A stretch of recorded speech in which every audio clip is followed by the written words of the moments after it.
Olá, prontos para aprender mais sobre a cultura do café? Pois é, porque a produção cafeeira é uma das mais importantes atividades do agronegócio brasileiro, líder na produção mundial. Para manter esse posto, é preciso muito estudo e muita prática. Os pesquisadores estão debruçados em novidades para o campo, já que as condições climáticas adversas ao plantio e doenças têm desafiado os estudiosos no assunto. Vamos saber o que já é possível adotar na manutenção de uma boa plantação. Por isso, hoje vou convidar a Madeleine Venson, que é especialista em controle biológico e coordena um programa importante de pesquisa da EPAMIG, e também Jéssica Martins, aluna doutoranda em etimologia da Universidade Federal de Viçosa. Sejam muito bem-vindas. Muito obrigada. É um prazer estar aqui e dividir um pouco, né, do que a gente tem feito aí nas pesquisas do público, né, que, em geral, né? Isso mesmo. Muito obrigada pela oportunidade de falar um pouco do nosso trabalho. Sem dúvida nenhuma, quem tem a grande oportunidade somos nós de poder dividir, né, um pouco desse conhecimento aí com vocês, trazendo então o que a gente pode estar fazendo no campo para que salve essa importante produção cafeeira do nosso país. Já tivemos em Minas Gerais aí esse período chuvoso, inclusive com granizo, que acabou comprometendo muitas plantações, justamente na época de uma florada, né? Eu vou conversar agora com a Madeleine justamente sobre isso, né? Porque após as chuvas, talvez o estrago venha a longo prazo, justamente com doenças que podem atingir a plantação de café. Então, toda a planta, né, todos os plantios, se eles têm algum impacto negativo, como por exemplo esse do granizo, a planta ela vai ficar mais debilitada. E uma planta mais debilitada, ela vai ser mais suscetível ao ataque de pragas e doenças. Então, os cuidados eles têm que ser maiores ainda para que a gente tenha um ambiente melhor nos plantios, para fazer com que essas plantas fiquem mais resistentes aos possíveis ataques de pragas e doenças. Tendo um manejo adequado biológico, né, da plantação do café, a gente consegue talvez, se não antever o prejuízo por causa do clima, mas pelo menos proteção quanto às pragas e doenças, né? Justamente esse manejo vai possibilitar que o produtor consiga garantir, vamos dizer assim, uma rede de proteção no seu plantio, né? Exatamente, acho que você falou a palavra-chave, que é manejo. Então, o manejo, ele vai desde a escolha da variedade. Então, por exemplo, já existem variedades, inclusive lançadas pela EPAMIG, que são variedade que é resistente a uma principal doença do cafeiro, que é a ferrugem. E com relação à parte de pragas, ainda estão sendo desenvolvidas variedades. Mas o manejo em si, ele envolve diversas estratégias.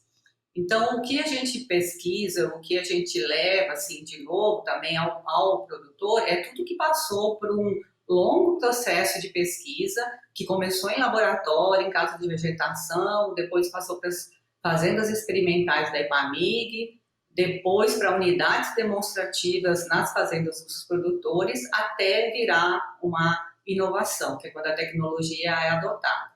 Para o manejo de pragas, especificamente para a parte do controle biológico, que é a área nossa aqui, a gente tem algumas estratégias que são importantes, como, por exemplo, o uso das coberturas nas entrelinhas do cafeiro e de coberturas que foram selecionadas pela nossa pesquisa, que são coberturas que possuem atrativos para os inimigos naturais das pragas do café.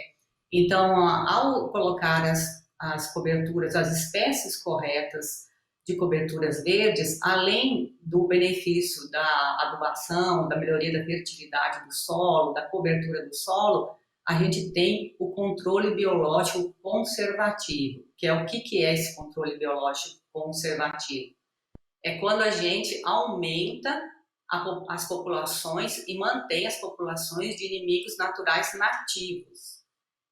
Por quê? Porque nas monoculturas não tem alimento alternativo suficiente para esses inimigos naturais. E quando a gente coloca plantas que têm flores, que têm pólen, néctar, a gente mantém esses inimigos naturais e aumenta a população deles, que vão controlar as pragas do café. Então, uma prática é essa, o uso da adubação verde com plantas com características que atraem e mantêm esses inimigos naturais.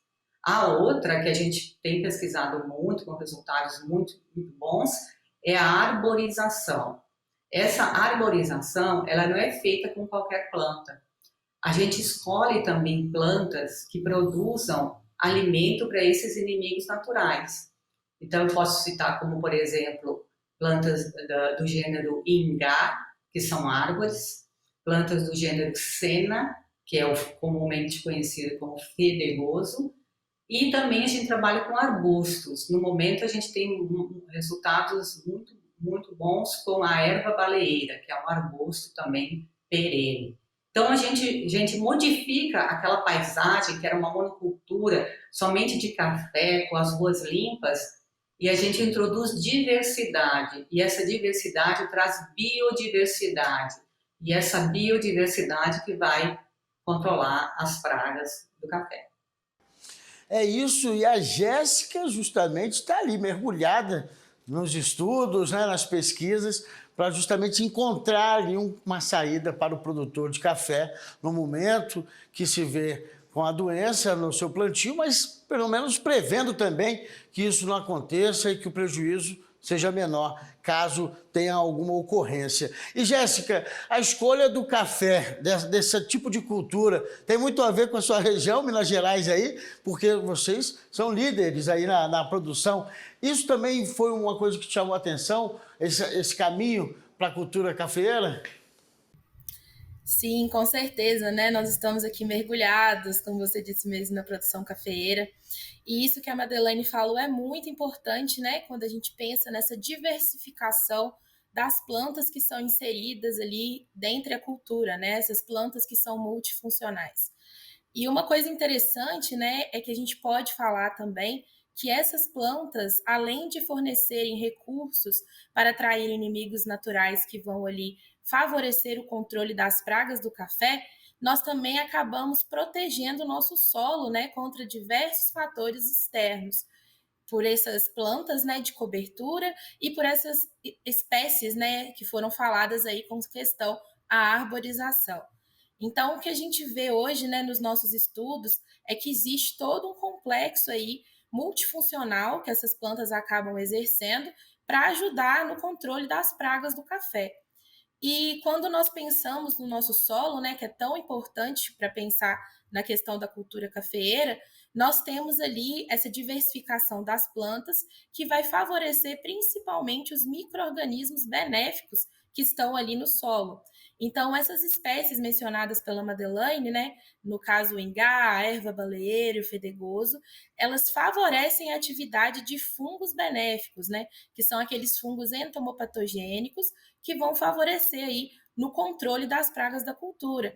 Então, quando nós temos um agroecossistema equilibrado e diversificado, nós conseguimos preparar a planta para esses fatores externos, né, que podem vir desde mudanças climáticas ao ataque constante, frequente e intenso das pragas. Então, nós pensamos aí num manejo que visa, né, contemplar todos os participantes, todos os organismos envolvidos ali em uma lavoura.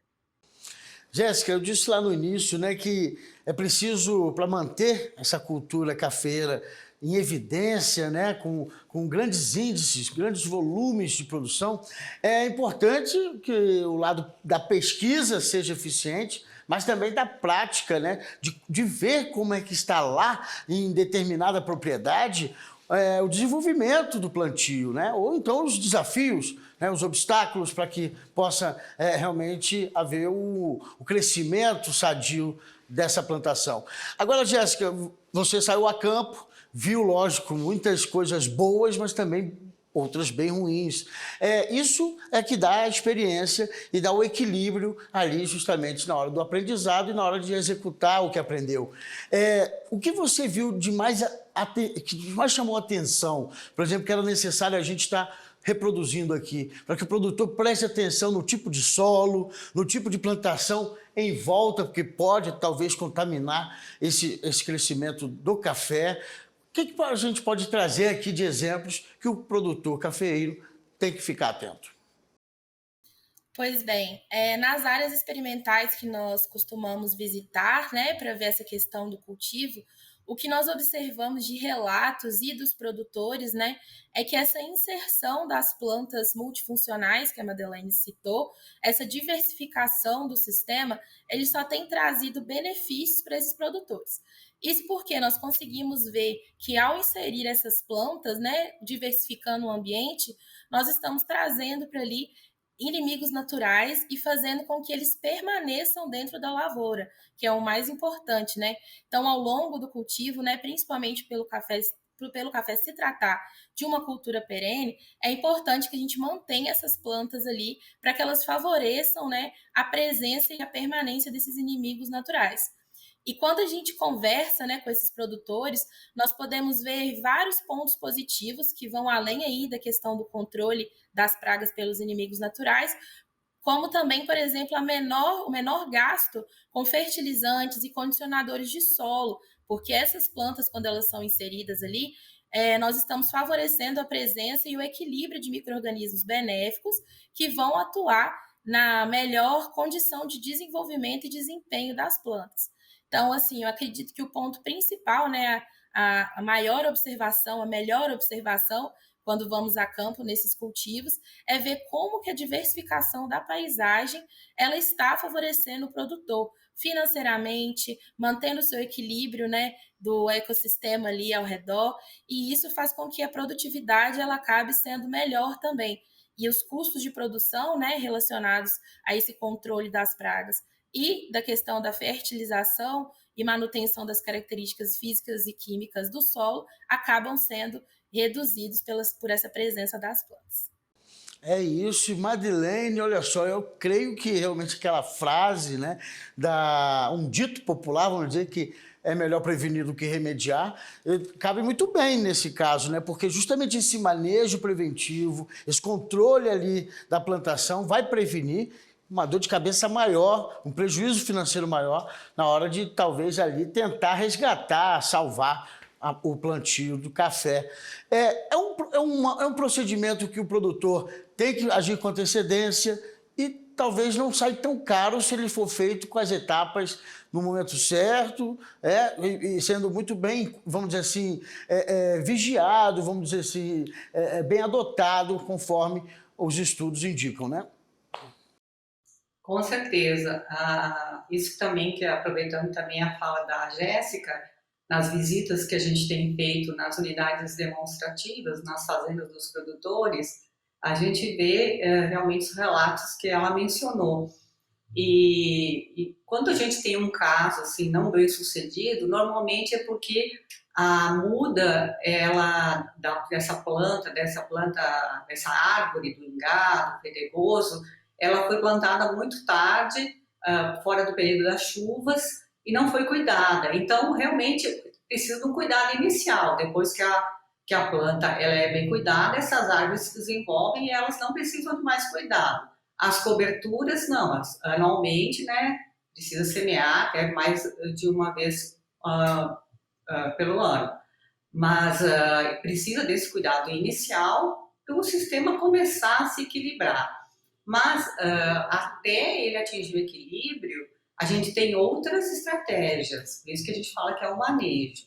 Então a gente chama de estratégias curativas, que até a população dos inimigos naturais se estabelecerem, até as árvores chegarem no porte adequado, até a cobertura de verde, até o próprio manejo do mato é benéfico. Então, quando a gente estiver nesse período de transição, nós podemos usar alguns produtos. E existe agora uma gama enorme de bioinsumos. Então, eles são alguns fungos, bactérias, são inseticidas à base desses produtos biológicos, mesmo predadores, liberação de predadores. Então, esse tipo de controle é chamado de controle biológico aumentativo, que é aquele controle biológico onde a gente faz uma intervenção, a gente faz uma liberação ou uma aplicação.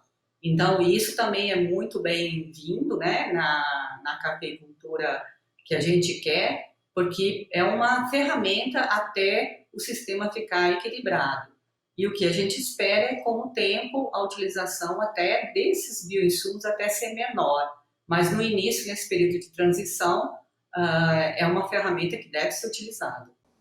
E até porque essas questões ambientais sendo muito difundidas, né, defendidas, né, de sustentabilidade e tudo mais. Acho que essa adoção do bioinsumo ajuda nessa pegada, né? Eu acho que é um jeito sadio de você tratar de um problema. Talvez seria isso, né, Madeleine? Exatamente. Primeiro que não tenha, quando utilizado corretamente, né, eles não têm, vamos dizer, contraindicações, né, não tem efeito residual, não, se usar na dose correta, ele vai ter um mínimo impacto nos outros organismos não alvo e, principalmente, né, eles são produtos, esses produtos biológicos, eles não são tóxicos ao homem e aos animais em geral, e não deixam resíduos. Isso é importantíssimo, porque vários cafés no Brasil, eles estão sendo, não estão sendo comprados por exportadores devido à presença de resíduos de pesticidas, de agrotóxicos nos grãos. Então, tem todo esse lado também. Isso é uma barreira não alfandegária. Alguns países já estão utilizando isso, não adquirem café com determinados níveis de resíduos, ou alguns produtos o nível é zero permitido. Então, é uma necessidade mesmo, né? Uhum. Vamos evoluir depois sobre essa questão realmente do mercado, né? Porque eu creio que os cafés especiais também devem ter um cuidado especial, porque é um segmento que está vindo muito forte, né, dentro da cultura cafeeira. Agora, Jéssica, eu acho interessante dos bioinsumos que também o produtor pode estar fazendo esse tratamento no próprio espaço, né? Ali mesmo ele pode estar gerando o combatente de uma praga e doença da sua lavoura, né? Sim, ultimamente nós temos visto, né, um crescente desenvolvimento da produção que nós chamamos de produção on-farm, que é quando o produtor ele acaba fazendo ali a multiplicação daquele bioinsumo dentro da fazenda.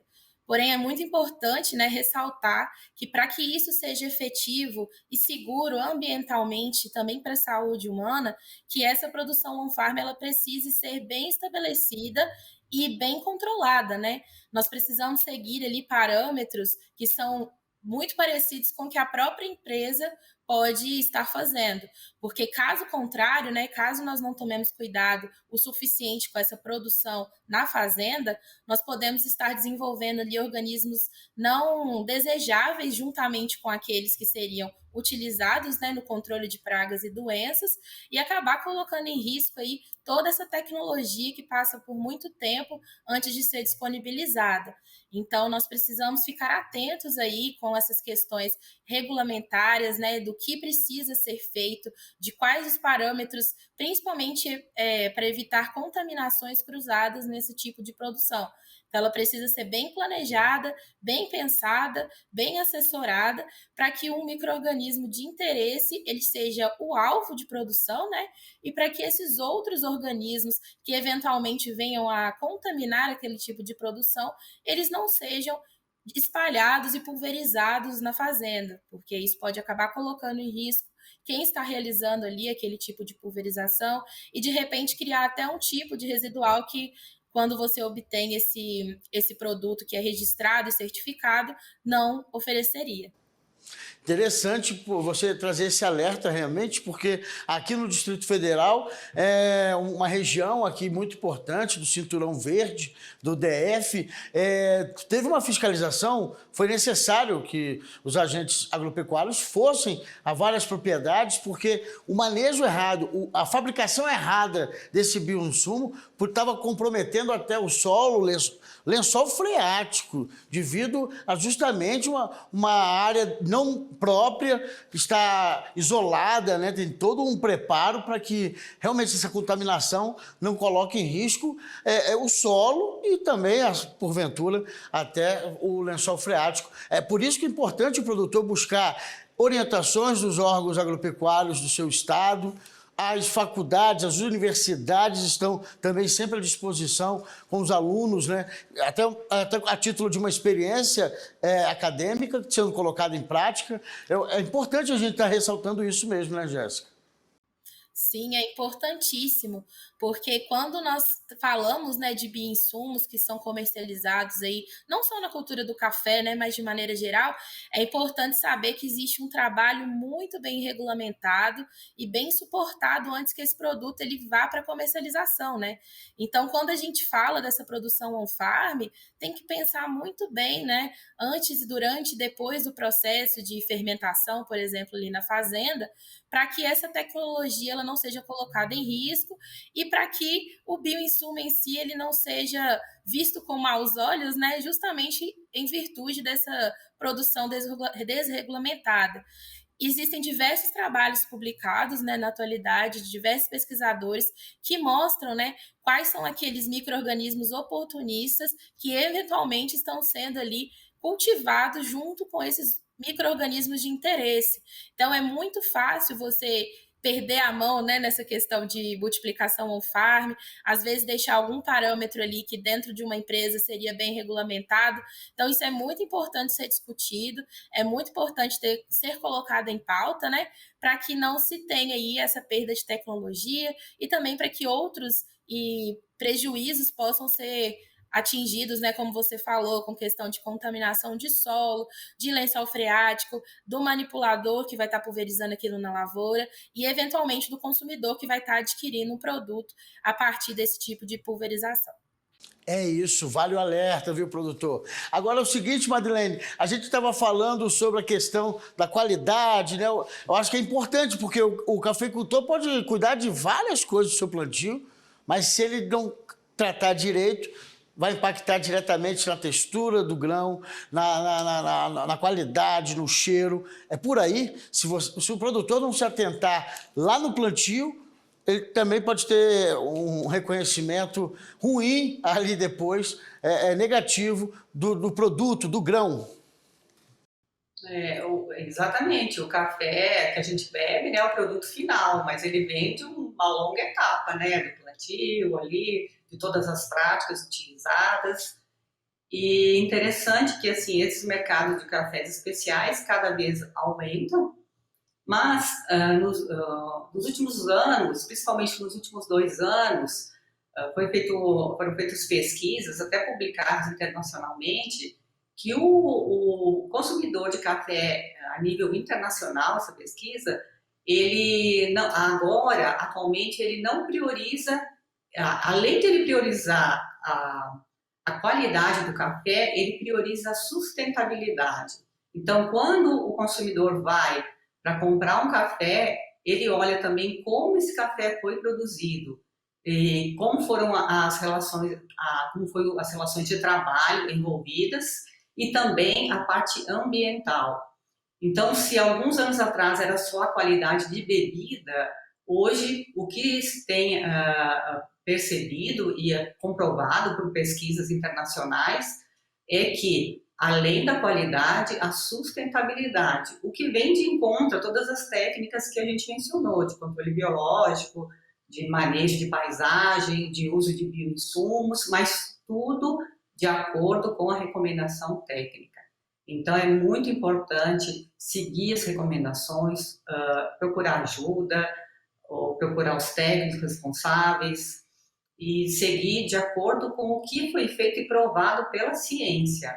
Então, e a gente, como cientistas, como pesquisadores, nós usamos muito dessa parceria com o produtor, porque muitas das coisas que a gente coloca lá no campo foi resultado de conversas com os produtores. Então, é uma troca, mas a gente sempre, antes de lançar uma tecnologia, a gente passa por todas as etapas para poder levar para o produtor uma tecnologia segura e comprovada cientificamente. Mas isso, muitas delas, que principalmente elas são o foco principal do programa que eu coordeno na EPAMIG, que é o Programa Estadual de Pesquisa em Agroecologia, é essa parceria com os produtores, desde o início da pesquisa.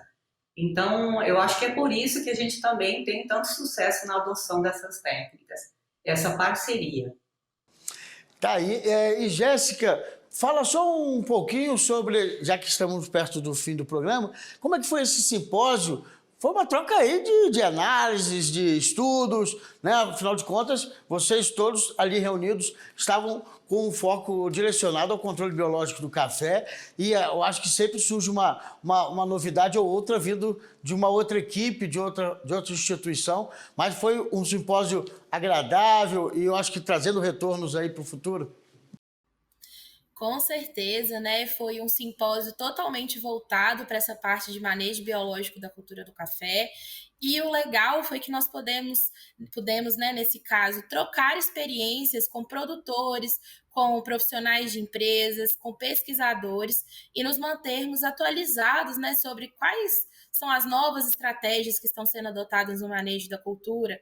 E a programação ela foi muito bem dividida, né? De forma que nós pudéssemos aprender um pouco sobre manejo de pragas, manejo de doenças, resistências de plantas, cuidados com o solo, ver relatos de produtores, né? Sobre os benefícios causados ali pelo controle biológico de pragas e o manejo biológico, né? Como uma maneira geral dentro do evento. Então, foi uma oportunidade muito legal. Dentro da EPAMIG mesmo, nós pudemos contar com vários estudantes que foram, né, participaram desse momento. Então, com certeza, foi muito enriquecedor para todos nós. É isso, eu quero agradecer muito a presença de vocês duas, viu? Foi enriquecedor também, acredito, para cada produtor que acompanha o nosso programa, porque ele pode estar olhando agora lá no seu quintal como está a produção e o que ele pode investir para melhorar a sua produção de café.